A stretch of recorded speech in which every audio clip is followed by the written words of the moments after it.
ଏବେ ତ ଖରା ଦିନ ଆସିଲାଣି। ଏ ଖରାରେ ଶରୀରକୁ ଥଣ୍ଡା ରଖିବାକୁ ତ ସମସ୍ତେ ଚେଷ୍ଟା କରନ୍ତି, ହେଲେ ଯଦି ଏ ଖରାରେ କିଛି ହେଲ୍ଦି ଆଉ ଟେଷ୍ଟି ଲସି ମିଳିଯିବ ତାହେଲେ କେମିତି ଲାଗିବ କୁହନ୍ତୁ ତ।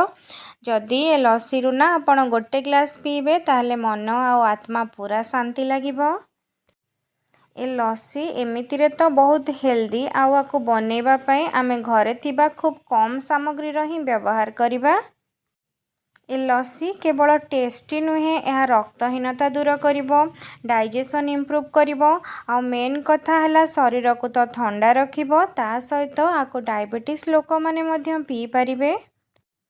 ତେବେ ଚାଲନ୍ତୁ ଆଜି ଆମେ ମାଣ୍ଡିଆ ଲସି ତିଆରି କରିବା, ଯେଉଁଥିରେ କି ଆପଣମାନେ ଜାଣନ୍ତି କ୍ୟାଲସିୟମ୍, ଆଇରନ୍, ଫାଇବର ଆଉ ପ୍ରୋଟିନ୍ ପୁରା ଭରପୁର ମାତ୍ରାରେ ଥାଏ, ଯେଉଁଟାକି ଆମ ସମସ୍ତଙ୍କ ଶରୀର ପାଇଁ ନିହାତି ଦରକାର।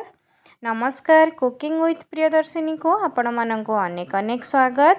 ଯଦି ଆପଣମାନେ ଏପର୍ଯ୍ୟନ୍ତ ମୋ ଚ୍ୟାନେଲକୁ ସବସ୍କ୍ରାଇବ୍ କରିନାହାନ୍ତି ତାହେଲେ ପ୍ଲିଜ୍ କରିଦିଅନ୍ତୁ।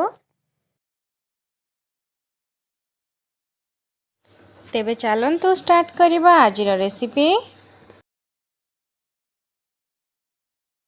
ସେଥିପାଇଁ ପ୍ରଥମେ ଆମକୁ ମାଣ୍ଡିଆ ପାଉଡ଼ର ଦରକାର।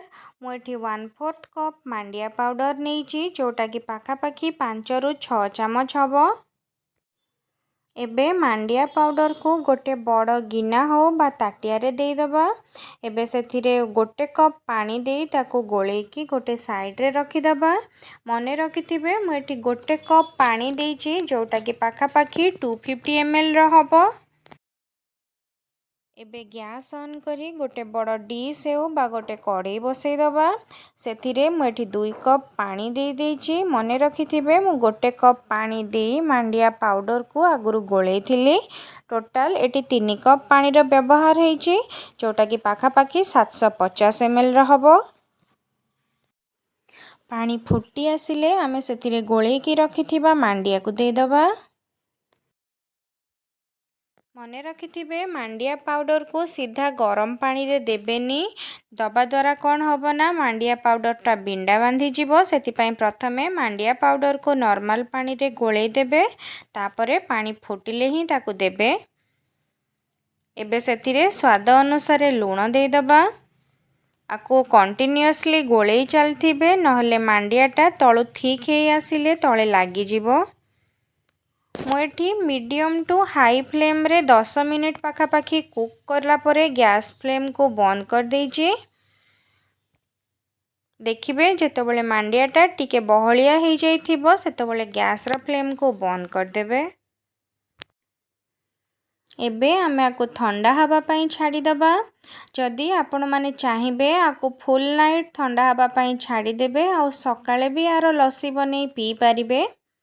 ସକାଳକୁ ମାଣ୍ଡିଆଟା ପୁରା ଜେଲି କେକ୍ ଟାଇପ୍ର ହେଇଯାଇଥିବ। ହେଲେ ମୁଁ ଏଠି 30 ମିନିଟ୍ ଥଣ୍ଡା ହେବା ପାଇଁ ଛାଡ଼ି ଦେଇଥିଲି। ଏବେ ଦେଖନ୍ତୁ 30 ମିନିଟ୍ ପରେ ମୁଁ ଆପଣଙ୍କୁ ଦେଖାଉଛି ମାଣ୍ଡିଆ ଉପରେ କେମିତି ଗୋଟେ ଲେୟାର ସର ଟାଇପ୍ର ବସି ଆସିଛି।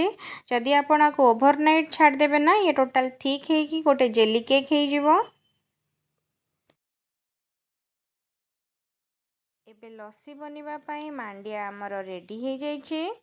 ଏବେ ଗୋଟେ ବଡ଼ ଗ୍ରାଇଣ୍ଡିଂ ଜାର୍ରେ ମାଣ୍ଡିଆକୁ ଦେଇଦେବା। ଆପଣ ଯେତେ ଲୋକଙ୍କ ପାଇଁ ଲସି ବନାଉଥିବେ ସେଇ ଅନୁସାରେ ମାଣ୍ଡିଆକୁ ଦେବେ। ମୁଁ ଏଠି 3ରୁ 4 ସ୍ପୁନ୍ ମାଣ୍ଡିଆ ଦେଇ ଦେଉଛି। ତା ସହିତ 1 କପ୍ ଦହି ଆଉ 1/4 କପ୍ରୁ ଟିକେ କମ୍ ଗୁଡ଼ ଦେଇ ଦେଉଛି। ଆପଣ ଚାହିଁଲେ ଏଠି ଚିନିର ମଧ୍ୟ ବ୍ୟବହାର କରିପାରିବେ, ଯେହେତୁ ଏଠି ଡାଇବେଟିକ୍ ଲୋକଙ୍କ ପାଇଁ ବନାଉଛେ ଆମେ ଏଥିରେ ଅଳ୍ପ ଗୁଡ଼ର ବ୍ୟବହାର କରିବା। ଏବେ ତାକୁ ବ୍ଲେଣ୍ଡ କରିଦେବା। ଆପଣ ଚାହିଁଲେ ଏମିତି ଖାଲି ମଧ୍ୟ ତାକୁ ପିଇ ପାରିବେ ବ୍ଲେଣ୍ଡ କରି, ନହେଲେ ଆହୁରି ଟେଷ୍ଟି ବନେଇବା ପାଇଁ ସେଥିରେ କିଛି ଛେନା, କାଜୁ ଆଉ ଚେରି କୋଳି ପକେଇକି ପିଇ ପାରିବେ। ଦେଖିବା ପାଇଁ ବି ବହୁତ ଟେମ୍ପଟିଂ ଲାଗିବ। ଯେହେତୁ ମୁଁ ଏଠି ଫ୍ରିଜରେ ଦହିଟା ରଖିଥିଲି, ଦହିଟା ଥଣ୍ଡା ଥିଲା, ସେଥିପାଇଁ ମୁଁ ଏଠି ଆଇସ୍ କ୍ୟୁବ୍ର ବ୍ୟବହାର କରିନି। ନହେଲେ ଆପଣ ଯେତେବେଳେ ବ୍ଲେଣ୍ଡ କରିବେ ସେଇ ଟାଇମ୍ରେ ଦୁଇଟା ସେଥିରେ ଆଇସ୍ କ୍ୟୁବ୍ ପକେଇ ବ୍ଲେଣ୍ଡ କରିପାରିବେ, ନହେଲେ ବ୍ଲେଣ୍ଡ କରିସାରିଲା ପରେ ସେଥିରେ ଆଇସ୍ କ୍ୟୁବ୍ ପକେଇ ପିଇପାରିବେ। ଥରେ ଏ ରେସିପି ଟ୍ରାଏ କରି ଦେଖନ୍ତୁ। ଆଉ ଏ ଭିଡ଼ିଓ ଆପଣମାନଙ୍କୁ ବହୁତ ଭଲ ଲାଗିବ ବୋଲି ମୁଁ ଆଶା କରେ। ଯଦି ଭଲ ଲାଗେ ତାହେଲେ ଗୋଟେ ଲାଇକ୍ କରିବେ ଆଉ ସେୟାର ମଧ୍ୟ କରିବେ। ରହୁଛି ପୁଣି କଥା ହେବା ଗୋଟେ ନୂଆ ଭିଡ଼ିଓରେ। ନମସ୍କାର, ଜୟ ଜଗନ୍ନାଥ।